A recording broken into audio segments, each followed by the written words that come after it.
On like a warm Indian summer fall day, there's nothing better sometimes than just laying in a pool of water, no cares in the world, and after you take a nice jacuzzi, sometimes you just want to cuddle up and watch a movie, maybe something important, poignant, Oscar-worthy. And other times, you just want to watch like killer alligators with some buddies. So let's go do that. Yeah, let's do that. Hey boys, do you guys want to watch a good movie? Alright guys, let's talk about Crawl.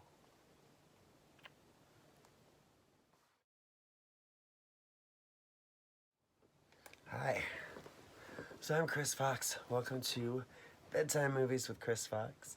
I'm here with some special guests. We're going to talk about the new film Crawl by Alexandre Aja. Alright, so do you ever go to a movie and you expect pretty much nothing? It's a good way to go into them. Going into life in general with too many expectations can often lead to like a disappointing existence. But I can't help it. A lot of times I go to a movie and I kind of know what I want to see, and I expect a certain amount of awesomeness, right? Because they're expensive. And other times you go because you want like a little thing. Like I love a disaster movie, and I love creature feature monster movies. So my bar gets way lower when I know that the content is something I really want, right? Um, and I saw trailers for this movie Crawl, and we were like laughing in the theater. Sorry, guys. Because it's pretty ridiculous, and the trailers are pretty ridiculous. But I was still like, I'm there, I'm into it. Give me alligators in my house. Um, and then you go to the movie, and you're so surprised that it's actually not garbage. Like, it was actually a really decent thriller. It was like, there's no way it could have been, but it really was. So good job, Alexandre Aja. Um, I might be butchering the pronunciation of his name. I've actually known about his work for a long time, but I've never really known. Is it Alexandre? Is it Aja or Aja? I don't know. But I know a lot about your movies. In the beginning, his films used to really bug me. He did these films that were really dark and very well done, very well produced and crafted. My first introductions to his films were uh, High Tension, Hot Tension, and the Hills Have Eyes remake. And I don't really like remakes. Very few of them are even necessary. So, but Hills Have Eyes was kind of like a iffy.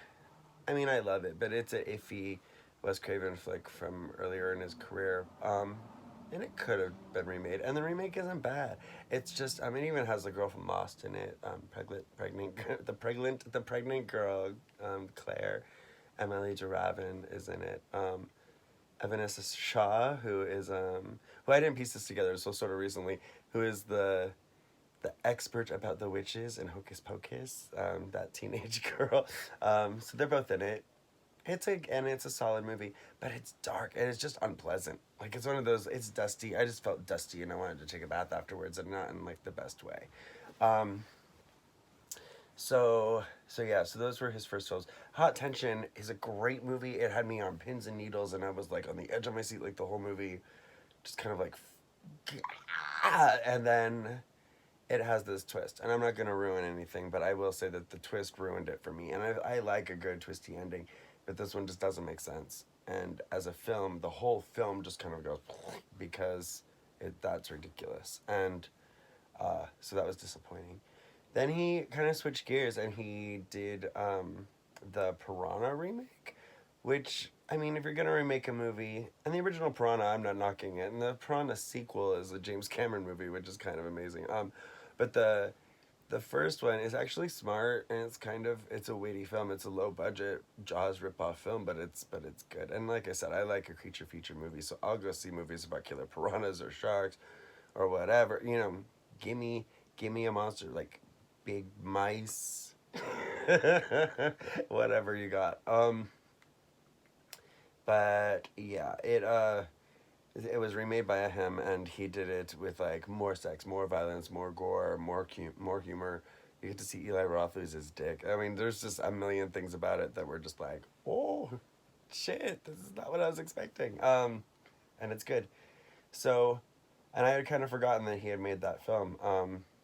So going into Crawl, I was kind of like, is this going to be like some dark weird thing? Is this going to be really low budget? Is it going to be awful? And it's a little bit of all those things, but it's mostly it's a good little surprise film. If you want to just watch something for an hour and a half and just kind of be like, whoa, it's good. It's a good time. It's like this girl. Premise basically is like this young woman who's a swimmer, who's troubled emotionally and dealing with family issues that you see in a little bit too much like juxtaposition in the beginning of the movie.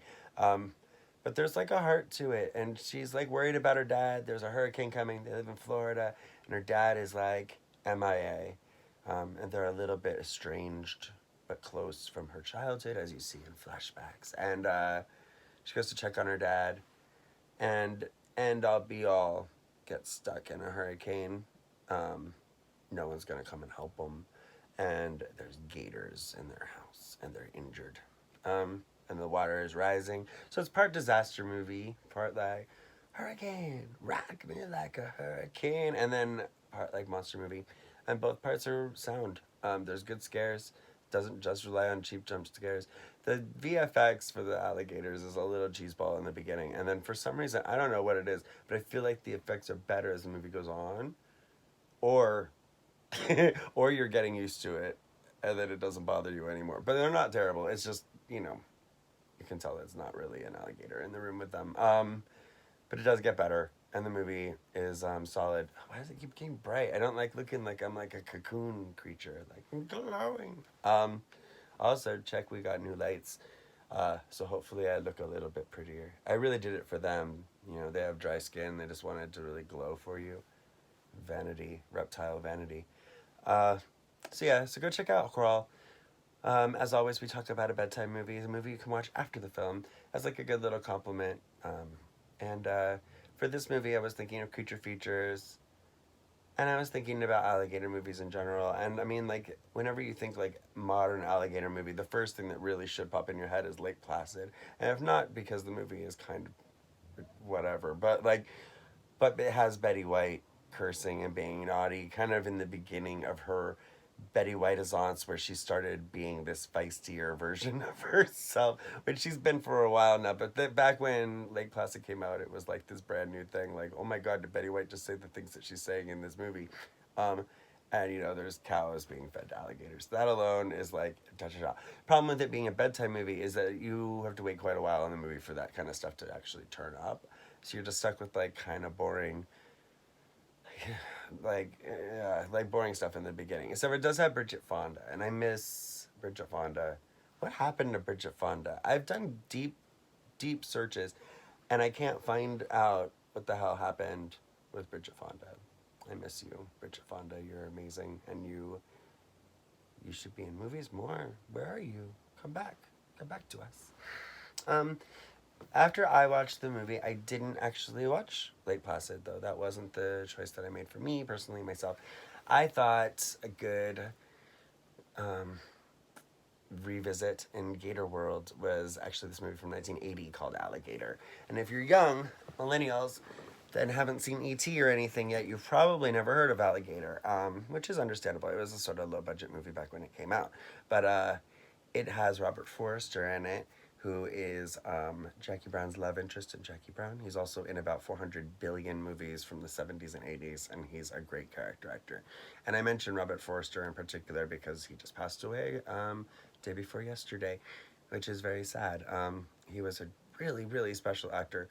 Had a lot of sense of humor and heart and took a lot of risks, and he was a really fun watch always. He's the star of this Alligator movie, so I was kind of in the mood to watch Alligator, and I had an extra special push because it was a Robert Forster movie. And I recommend it to you. It's actually not very bad. It too, like Piranha, it came out after Piranha, and there was like this run of movies that were trying to capitalize on Jaws and how crazy successful Jaws was. And rightly so. Jaws is I'll give you a secret. Jaws is actually my favorite movie of all time. Of all time. So if you watch these, and who've been wondering that, all film people, I think, have like two answers to the like, what is your favorite movie question. They're always going to tell you their favorite film, and then they're going to tell you their favorite movie. And my favorite movie is Jaws. And over the years, I've decided that my favorite film is also Jaws. That's kind of I used to tell people it was Holy Mountain by Alejandro Jodorowsky, and it very much is. I have Holy Mountain tattoo. It's number two always. But Jaws, I don't look at it as just a cheesy movie. I think that it literally is like a masterpiece of a piece of filmmaking. It's genius, and it's a perfect movie. So it's my pick for both. Anyway, so what were we talking about? Oh, so Alligator was kind of a rip off of Jaws. It was capitalizing on the fact that people wanted to see animals eat people, because I still do to this day. We wouldn't have sharks and tornadoes if we didn't, as a culture, enjoy watching animals be like to people's faces, and bodies and legs, and that's what alligator does too. And it also kind of runs with that myth of like alligators in the sewers. It's the first film that really tackles that on. You know, baby alligator gets flushed down the toilet, and then like 12 years later is a ginormous alligator and is causing a lot of problems. And then there's also maybe shady government things happening. And it's a really good movie that takes place mostly in a sewer, and it's in New York City, and it's an alligator attacking everyone. And if that doesn't sound like a fun evening at home to you, I don't think you should. If that doesn't sound like a fun evening to you, then I don't think you should subscribe. Why can't I say that? We should not subscribe to this channel. And I should not say the word subscribe because it doesn't come out of my mouth. Oh, I hope that helped you, and I hope you're having a good day. I'm going to go back to watching a movie with my boys. Mwah, mwah, mwah. And